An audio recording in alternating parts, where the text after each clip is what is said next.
வாழ்க வளமுடன். ரொம்ப நாளைக்கு அப்புறம் இப்போ திரும்ப வீடியோ போட ஆரம்பிச்சிருக்கேன். இனிமேல் கண்டினியூவாக நான் வந்து வீடியோ போடுவேன்.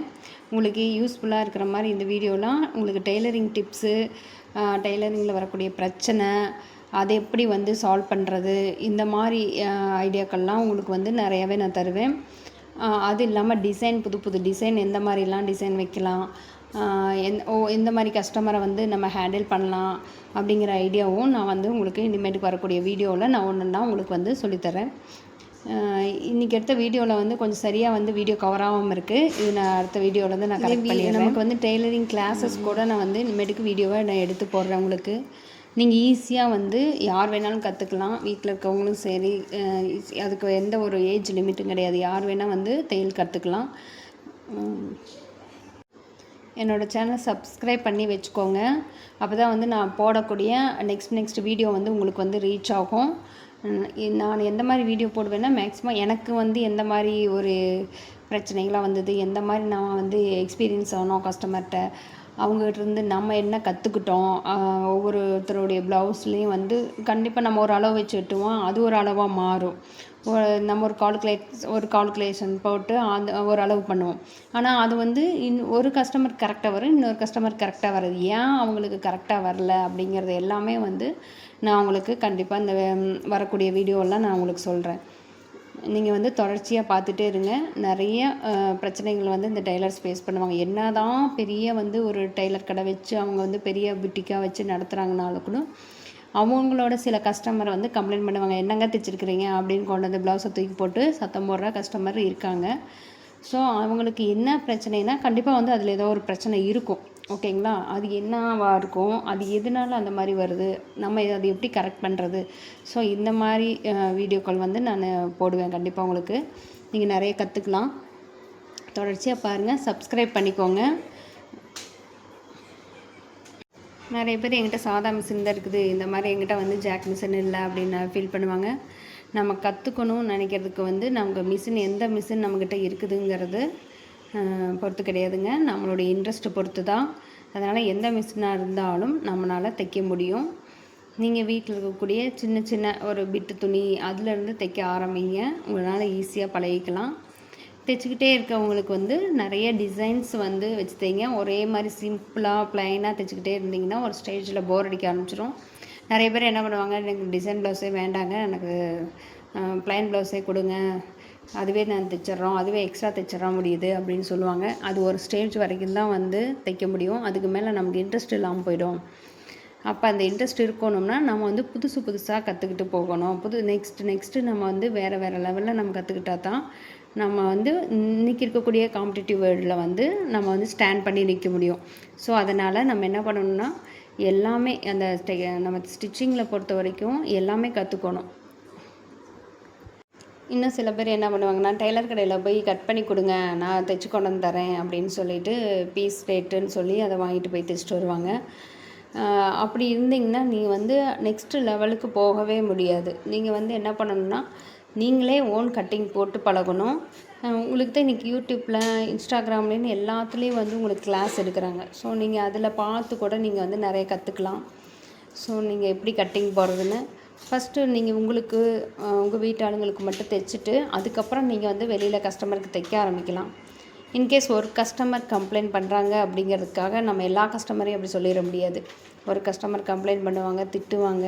அதெல்லாம் தாண்டி தான் வந்து இந்த தொழிலில் ஸ்டாண்ட் பண்ணி நிற்க முடியுமே தவிர யார்கிட்டையும் திட்டு வாங்காமல் நம்ம தைச்சிட முடியும் அப்படிங்கிறதெல்லாம் வந்து யாருனாலையும் முடியாது. ஏன்னா யாருனாலையும் அது பர்ஃபெக்ட். ஏன்னா ஒவ்வொருத்தருடைய உடம்பு சைஸ் பார்த்துக்கிட்டிங்கன்னா ஒவ்வொரு விதமாக இருக்கும். அதனால் வந்து எல்லாத்துக்கும் ஒரே மாதிரி வந்து நம்ம தைக்க முடியாது. அந்த கட்டிங் வந்து அவங்களுக்கு தகுந்த மாதிரி அதை சேஞ்ச் பண்ணி தான் போடணும்.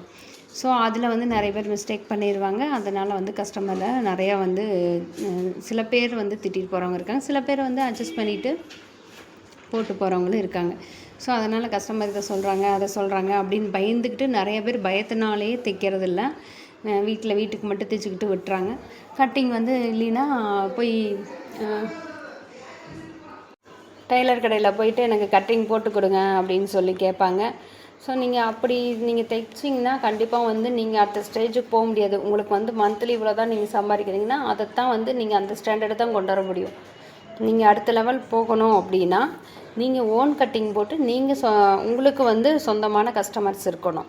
ஓகேங்களா? நீங்களாக டீல் பண்ணுற மாதிரியே ஒரு கஸ்டமர்ஸ் இருக்கணும். அப்போ தான் நீங்கள் அடுத்தடுத்தது கற்றுக்கவும் முடியும். நெக்ஸ்ட் லெவலில் நீங்கள் வந்து மணி ஏர்ன் பண்ணவும் முடியும்.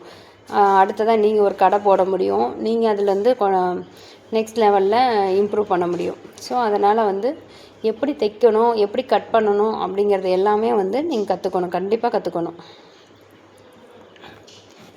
நிறைய பேர் சொல்லுவாங்க, எங்களுக்கு வந்து வசதியில் இருக்குங்க, நாங்கள் தைச்சு சம்பாதிக்கணுங்கிற அவசியம் இல்லை அப்படிம்பாங்க.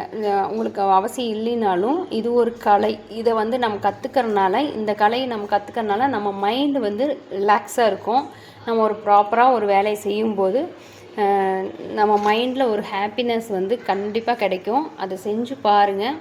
ஏதோ ஒரு சின்ன சின்ன இது வீட்டில் யூஸ் பண்ணக்கூடிய சின்ன சின்ன பில்லோ கவராக இருக்கட்டும், பெட் கவராக இருக்கட்டும், சோஃபா கவராக இருக்கட்டும், அப்படி சின்னதாக நீங்கள் தைக்க ஆரம்பிங்க. அதில் ஒரு சின்ன ஹாப்பினஸ் இருக்கும். நம்ம அது கடையில் சொன்னால் அவங்க வந்து அளவு எடுத்து தைச்சி கொடுத்துருவாங்க. ஓகேங்களா? அது வந்து உங்களுக்கு வந்து உங்கள்கிட்ட எவ்வளோதான் பணம் இருந்தாலும் அதில் அந்த ஹாப்பினஸ் கிடைக்காது. அதை நீங்கள் தைச்சி போட்டு பாருங்கள். அதில் உங்களுக்கு ஒரு ஹாப்பினஸ் கிடைக்கும். நீங்கள் அதனால் வந்து கண்டிப்பாக வந்து வீட்டில் ஒரு மிஷின் எல்லாருமே வச்சுக்கிறது நல்லது. கொஞ்சம் கொஞ்சமாக நீங்கள் தைக்க கற்றுக்கோங்க. கற்றுக்கிட்டிங்கன்னா உங்களுக்கு வந்து ஒரு நல்ல எக்ஸ்பீரியன்ஸ் கண்டிப்பாக கிடைக்கும். அதனால் வந்து உங்களுக்கு நீங்கள் என்னோடய வீடியோ தான் பார்த்து கற்றுக்கணும்னு இல்லை, நீங்கள் எந்த வீடியோ வேணாலும் பார்த்து கற்றுக்கலாம். இன்னும் வந்து இந்த டெய்லரிங்கில் நமக்கு ஹேண்ட் எம்ப்ராய்ட்ரி, ஆரி எம்ப்ராய்ட்ரி அப்படின்னு வந்து நிறையா டாபிக் இருக்குது. நீங்கள் அந்த மாதிரி ஒரு ரிங்கு வாங்கி வச்சு நீங்கள் ஏதோ ஒரு சேனல் ஓப்பன் பண்ணி அந்த இது வந்து நீங்கள் கற்றுக்கலாம். அதுக்கு எந்த மாதிரி அவங்க போடுறாங்க, என்னென்ன திங்ஸ் வாங்கி அதை யூஸ் பண்ணுறாங்கன்னு சொல்லி அந்த மாதிரி கூட சின்ன சின்ன ஃப்ளார் டிசைன்ஸ், ஸ்டோன் வச்சு, அந்த மணி வச்சு, இந்த மாதிரி வந்து ஒரு டிசைன்ஸ் வந்து நீங்கள் வந்து போட்டு நீங்கள் அதை வந்து நீங்கள் ஓன் ப்ளவுஸ்க்கு இது பண்ணலாம். ஓன் ப்ளவுஸே நீங்கள் அந்த மாதிரி போட்டு நீங்கள் தைக்கலாம். நீங்கள் வெளியில் தைக்கணுங்கிற அவசியம் இல்லை. அதை நீங்கள் தைச்சி போடும்போது உங்களுக்கு ஒரு தனி ஹாப்பினஸ்ஸே வரும்.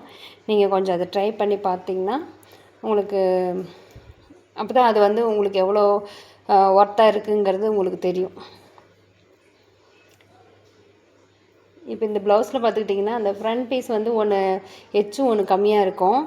அந்த இப்போ எக்ஸ்ட்ரா இருக்குது அப்படிங்கிற பட்சத்தில் நான் என்ன பண்ணுறேன்னா அந்த டாட்டில் கொஞ்சம் எக்ஸ்ட்ரா பிடிக்கிறேன். ஏன்னா வந்து அது கொஞ்சம் கம்மியாக பிடிச்சிருந்தேன். அதனால் வந்து இந்த ஹைட் வந்து டிஃப்ரென்ஸ் வந்துச்சு. ஸோ அதை நான் கரெக்டாக பண்ணோடனே அந்த ஹைட் வந்து சரியாயிடுச்சு. அதுக்கப்புறம் தான் நான் ஹூக் பட்டி நான் வச்சு தைப்பேன் இந்த ப்ளவுஸில்.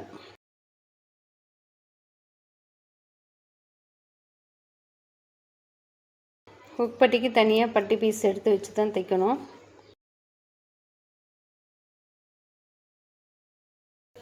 அதுக்கு வந்து ஒரு 1.5 இன்ச்லேருந்து 2 இன்ச்சு வரைக்கும் நம்ம ஒரு பீஸ் எடுத்து அதை வந்து நான் தைச்சிடலாம். அதே மாதிரி இந்த பக்கம் வந்து ஒரு 2.5 இன்ச்சு 2.5 to 3 இன்ச்சு வச்சுக்கலாம். எவ்வளோ எக்ஸ்ட்ரா இருக்குதோ அதை உள்ளே நம்ம மடக்கி விட்டுக்கலாம். அப்புறம் அது நம்ம வந்து அந்த மாட்டுறதுக்கு ஒரு வி ஷேப் நம்ம கொடுக்கணும். இதில் வீடியோ வந்து சரியாக கவர் ஆகலை. நெக்ஸ்ட் வீடியோ கண்டிப்பாக நான் உங்களுக்கு கிளியராக போடுறேன். அந்த வி ஷேப்புக்கு நான் இதை என்ன பண்ணியிருக்கேன்னா குட்டி குட்டி தையலாக வச்சுருப்பேன். அப்போ வந்து நம்ம வந்து அந்த பேக் ஸ்டிச் கொடுக்க தேவையில்லை. நம்ம டேரெக்டாகவே இது பண்ணலாம். ஒரு தையல் ஸ்டிச் வந்து அந்த 1, 2ன்னு இருக்குது பார்த்திங்களா, அதை எப்போ வந்து ரெகுலராக 3 வச்சுக்குவோம், இல்லை 2.5 வைப்போம். ஆனால் இதில் வந்து நம்ம அந்த வி பட்டி கொடுக்கும்போது நான் 1ல் வச்சுக்குவேன். அது நமக்கு கொஞ்சம் சீக்கிரம் வேலையாகும். அளவு ப்ளவுஸ் வச்சு அளவு பார்த்து நம்ம அதுக்கு அளவு எவ்வளோக்கு எவ்வளோ குறைக்கிறதோ அவ்வளோ பார்த்து நம்ம அந்த அளவுக்கு வந்து குறைச்சிக்கலாம்.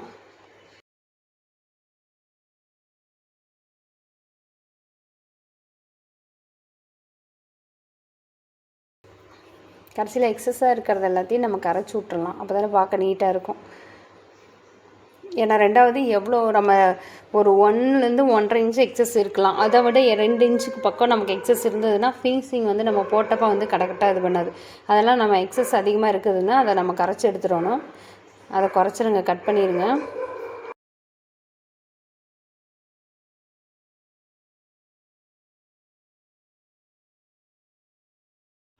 Thank you for watching this channel.